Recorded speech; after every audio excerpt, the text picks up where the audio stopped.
तो 7 खून माफ है मेरी तरफ से। मेरा वो दोस्त है यार, मेरा दोस्त मुझे मारे कोई बात नहीं, मैं मार खा लूंगा।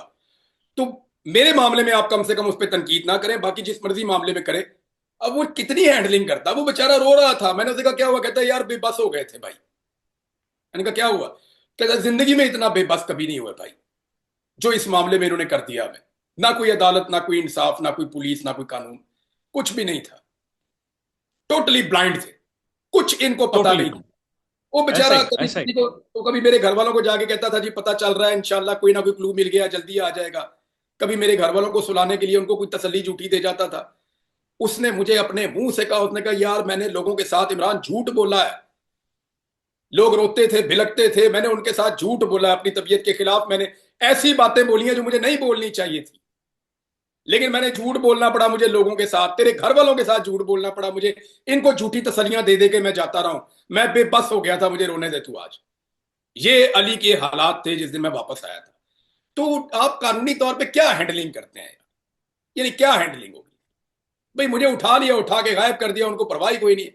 मुझे छोड़ते हुए उन्होंने कहा है, उन्होंने कहा यार जिसको जो कहना हो ना जाके कह देना। मैं निकला ना बाहर, तो मैंने पुलिस से राब्ता किया थोड़े अरसे के बाद। हम्म। मैंने कहा जी मैं एक एफआईआर करवाना चाहता हूँ। उन्होंने कहा जी किस पे करवाना चाहते हो। मैंने कहा जी मैं आईएसआई पे करवाना चाहता हूँ, साथ में मैं करवाना चाहता हूँ इन पे 4-5 मैंने बड़े सरकारी अफसरों के नाम लिए, इसका आईजी का नाम लिया, मिलिट्री एस्टेब्लिशमेंट के लोगों के नाम लिए। मैंने कहा जी इन पे मैं पर्चा करवाना चाहता हूँ। वो ऑफिसर ने ऐसे हाँ, उसने कहा यार अल्लाह का वास्ता यार जाओ तुम, खान साहब आपके को दिमाग पे असर हो गया, आप जाएं यहाँ से। क्यों आपने हमारे सबको फंसाना है, आपने ऊपर से नीचे तक आप सबको तबाह करवा देंगे। पुलिस ने हाथ खड़े कर दिए, कोई अदालत मेरी बात ही नहीं सुनती थी। जिस अदालत में मैं जाता था जज मेरे से आंखें नहीं मिलाते थे। मैं बात करना चाहता था, जज मुझे टोक देते थे कहीं पे ये अपने गवाह की बात ना कर दे। काजी फायद ईसा को मैं आवाजें दे देकर मैं थक जी गया। जी। तो यार अल्लाह का वास्ता अपनी अदालत में मुझे बुला, भाई मैं भी गवाह हुआ हूं। मुतीउल्लाह जान साहब 4-5 घंटे के लिए उठाए गए थे, बड़ा जुल्म हुआ उनके साथ। मैंने उस जुल्म के खिलाफ उस वक्त आवाज भी उठाई थी, आपको मैंने क्लिप भी भेजा है। लेकिन बिल्कुल मामला ऐसा ही। यह है कि उसके ऊपर कादी फायद ईसा साहब ने केस किया हुआ है। और भाई ये बंदा 142 दिन गायब हुआ, कादी फायद ईसा को नजर नहीं आया। तो मैं आवाजें देता रहा। मुझे आप बताएं, इस पूरे मुल्क में, इस पूरे निजाम में मुझे किसी ने इंसाफ दिया। वो जिस दिन नहीं मुझे दिया सर। छोड़ रहे थे ना, उस ऑफिसर ने मुझे चैलेंज किया था कि इमरान रियाज जहां मर्जी भाग कर देख लेना, तुम्हें इस मुल्क में इंसाफ नहीं मिलेगा। हमें पता है हमने तुम्हारे साथ ज्यादती की है, ये हमारा मुल्क है, हम खुद चला लेंगे, तुम इसकी फिक्र मत करो। ये जुमले मैं आपको बता रहा हूं, और वो बंदा सुन रहा होगा इस वक्त। वो बंदा इस वक्त सुन रहा होगा, और वो बंदा गवाही देगा एक दिन कि उसने ये जुमले बोले थे। उसने मुझे कहा था कि इमरान रियाज ये हमारा मुल्क है, हम इसे खुद चला लेंगे, तुम इसकी फिक्र करना छोड़ दो, इसके बारे में फिक्रमंद ना हो, ये वैसे ही चलेगा जैसे हम चलाएंगे। और तुम्हें इंसाफ लेने का अगर शौक है ना, तो जाओ जाके फिर के देख लो पूरे मुल्क में, अगर तुम्हें इंसाफ मिल जाए तो कहना कोई तुम्हें इस मुल्क में इंसाफ नहीं देगा। ये बातें उस बंदे ने मुझे कही थी। और मैं दीवाना हूं, पागल हूं, अभी भी कोशिश कर रहा हूं। अपनी फैमिली को भी खराब किया, अपने आप को भी खराब किया, अपने दोस्तों को भी खराब किया, अपने ऊपर इतनी तोहमतें भी ले रहा हूं। ये ऐसे 2-2 टके के लोग जो हैं वो मेरे ऊपर अटैक भी कर रहे हैं। मैं भी वहां बैठ जाता आराम से उनके साथ डील करके। इस मौलवी की क्या औकात थी मेरे ऊपर अटैक करता, ये भी मेरे कसीदे पढ़ रहा होता। ये जो सियासी लोग छोड़ देते हैं, कभी इधर से छुड़ ली कभी उधर से छुड़ ली, ये सारे भी मेरे कसीदे पढ़ रहे होते। ये तो मैं दीवाना हूं कि मैं उसकी बात नहीं मान रहा। मैं आज भी कहता हूं कि मेरा मुल्क है, मेरे लोग फैसला करेंगे। मैं आज भी कहता हूं कि मेरे मुल्क का इमरान फैसला साहब, बंद कमरों के अंदर नहीं कर सकते। कब तक खड़े रहेंगे सर? सर ये जो जो ऑर्डेल है, जो आजमाइश है, कब तक चलेगी? मेरा रब जानता है, मेरा रब जानता है। वो ही आपको हौसला देता है। अगर उसने एक छोटे से बंद सेल के अंदर मुझे हौसला दिया, अगर उसने इमरान खान को 8x8 के सेल में हौसला दिया हुआ है, तो किसी वजह से दिया हुआ है ना। इंसान तो एक दिन भी बर्दाश्त नहीं कर सकता।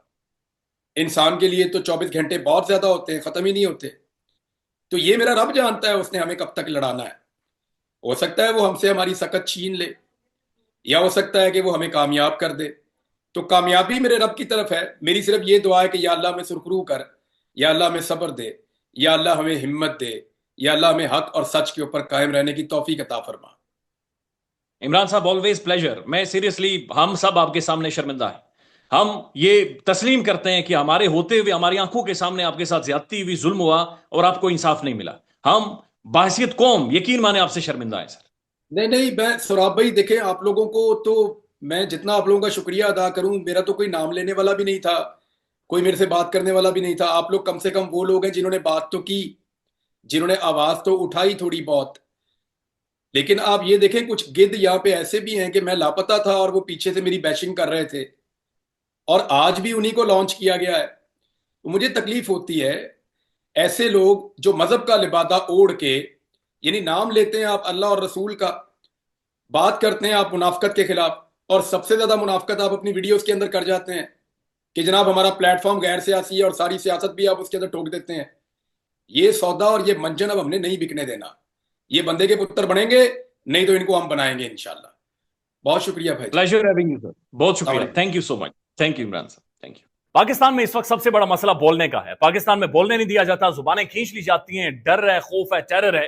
पाकिस्तान का मीडिया मुकम्मल तौर पर कंट्रोल्ड है, वेल मैनेज्ड है, एक मैसिव सेंसरशिप है। इसी तरह का दबाव पाकिस्तान में सियासत.pk भी फेस कर रहा है, जिसे पाकिस्तान भर में गुज़श्ता कई महीनों से मावरा आइन, मावरा कवानीन मुकम्मल तौर पर बंद कर दिया गया है, मुकम्मल तौर पर बैन कर दिया गया है। सियासत.pk की नशरियात को लिमिटेड करके पाकिस्तान में छोड़ दिया गया है। तमाम तर कानूनी मुआवजे के ऊपर आवाज उठाई गई, दस्तक दी गई, लेकिन हर तरफ से खामोशी है, सन्नाटा है, कहीं पर कोई सुनवाई नहीं है, कोई सुनने को तैयार नहीं है। लेकिन इसका हल क्या है? क्या खामोश हो जाएं?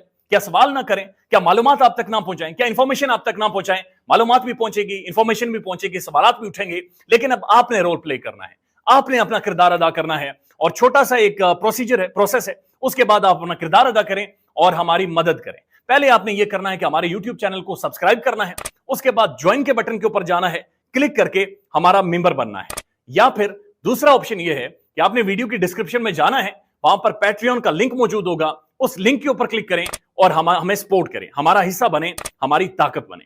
ख्याल रखिएगा, अल्लाह हाफिज।